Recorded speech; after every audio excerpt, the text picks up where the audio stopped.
Hey you guys, welcome back to my channel. So today we are going to be reviewing one of the movies that I was highly anticipating this year, the To All the Boys I've Loved Before sequel, P.S. I Still Love You. First things first, Team Ambrose, like, comment, and subscribe if you're Team Ambrose.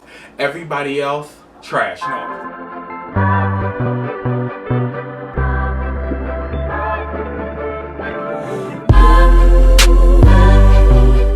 The day, Sunkissed Pineapple, this shit slaps. Like, this is like the best shit I ever had. Like, and first of all, I'm a sucker for good packaging. Blue and yellow, I never knew that went so well together, but I love that. So if you guys like soda, I don't really, but drink this shit. This shit is good.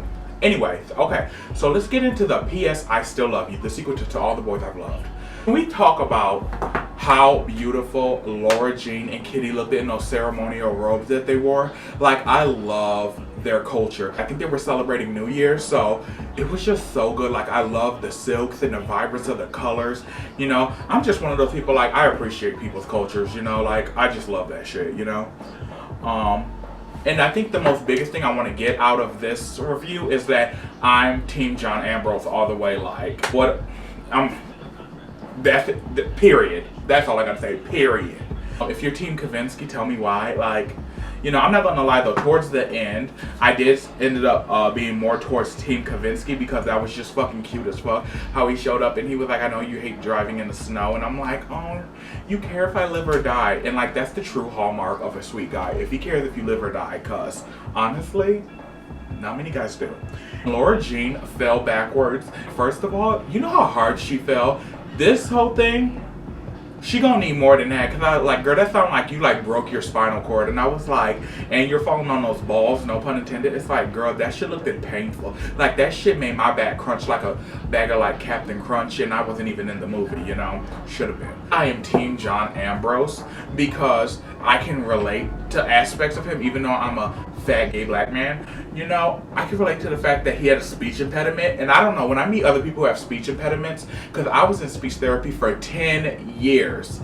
So I understand, you know, how hard it is. And sometimes when you get excited, you start to, you know, overlap your words and the stuttering. So when Peter Kavinsky was like, you still have that speech impediment or whatever he said, I was like, I think that's when I jumped from Kavinsky ski to Ambrose. Because I was like, yikes, I hate you. And also, Laura Jean volunteering. I have a lot in common with Laura Jean because not only does she read cheesy romance novel books and I used to make fun of my aunts in the 90s for reading those type of books, but now as a 25-year-old grown-ass man, I do it now, which, yikes. But anyway, she reads those, you know, she likes to bake. I like to bake, but I suck at it, but I still do it regardless. And I'm like, we just have so much in common, especially like high school me versus me now, you know? And I used to work in a senior citizen home. So the fact of the matter is, like, you do meet such wonderful people like Stormy.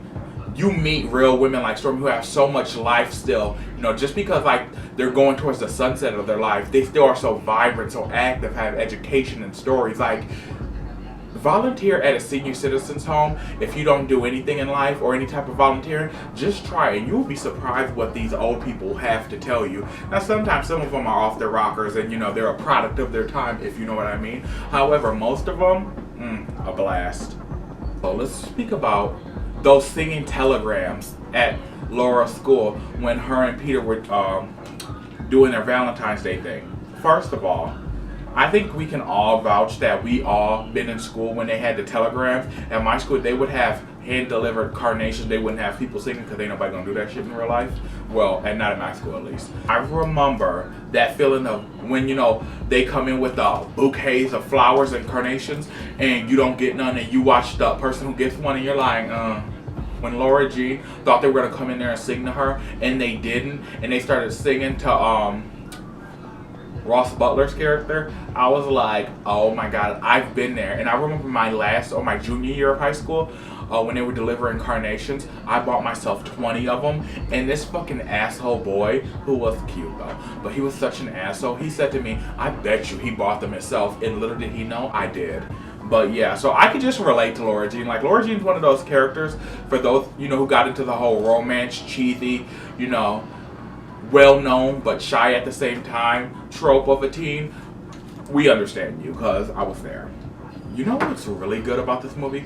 Laura Jean's fashion. Like, I will say, like, on Netflix, they know how to dress to the nine. Like, when I tell you, I think the two best dressed characters on Netflix are Sabrina Spellman from The Chilling Adventures of Sabrina and Laura Jean. Maybe because, you know, like, deep down inside, I wear stuff that, you know, like, a teenage girl should wear, but I put my big ass 25-year-old overweight body into it and think I'm a bad bitch. However, I'm just like, bitch, yes. Like, give it to me. Like, I love a good collar moment. I love a good, you know, color pop. Like, don't get me started. Let's talk about the treehouse scene where everything just started to, like, unravel and unfold. Hold on.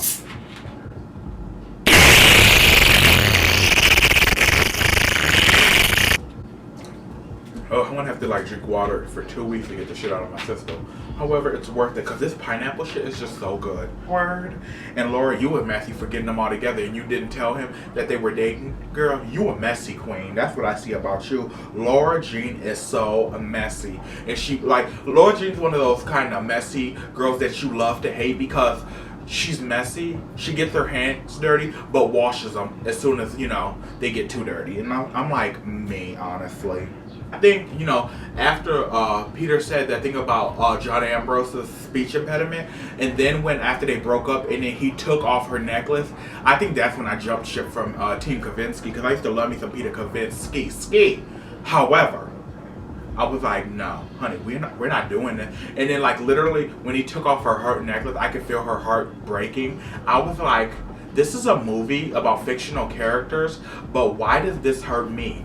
Jenny Han is an amazing writer. Like, girl, like, this hurt me because I could feel like her heart breaking into 1,000 pieces, and I was just like, damn.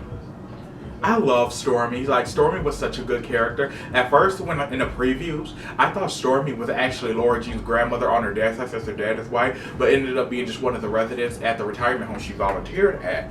And I was just like, I love how through the story, I didn't get it at first, but Stormy ended up being Laura Jean's like fairy godmother, and I was like, yes. And also, can we give a shout out to Stormy's apartment? Like, we love a lady who likes to do colorful splashes of color. Like, come on, come through. Getting to the end of this, like when her and John Ambrose were in the snow and they did that, it was like such something out of like a Taylor Swift fairy tale music video. Like, I was like, girl, why couldn't I have this moment in life? And then I looked in the mirror and it was like, bitch, because you're ugly. And I'm like, oh. Moving forward, I was just like, that was so magical. But then when they kissed, and honestly, Laura Jean jerked away and John instantly knew she still had feelings for Peter, I was like, kudos to John Ambrose, because that is a powerful guy when, you know, somebody loves you enough to let you go. Let's do a little quick character rundown. I'm going to do my top 5 favorite characters. But, oh, I almost forgot. The most biggest part I wanted to speak about, Jen and Laura Jean's relationship. I think it's so important, and they did it so well to show the complexity of females' relationships.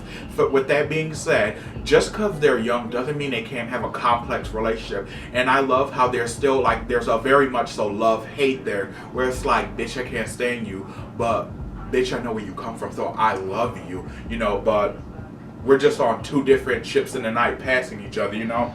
Top character, if I had to pick, who is your top character? I gotta give it to my girl, Laura Jean, and it's so stereotypical because she's already the main, you know, the main character, but Laura Jean, me and her are just too relatable. Like, she likes to write, she journals, I journal, you know. She likes to read cheesy romance books to shit. I like cheesy romance novels, you know.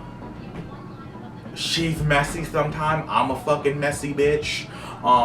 If Laura Jean is my number 1 character, I want to say, who's number 2? John Ambrose. John Ambrose is number 2. Jen is number 3 because I love a complex queen. Stormy is number 4. And who is the last one that made a good impression? I would say Peter Kavinsky, but, like, you know, this is a character no one knows how to play. You know, he plays he plays the same character in every movie, so, you know, I love him for that, and he's good at that because he's sexy. But it's like, okay, I'll have to give that to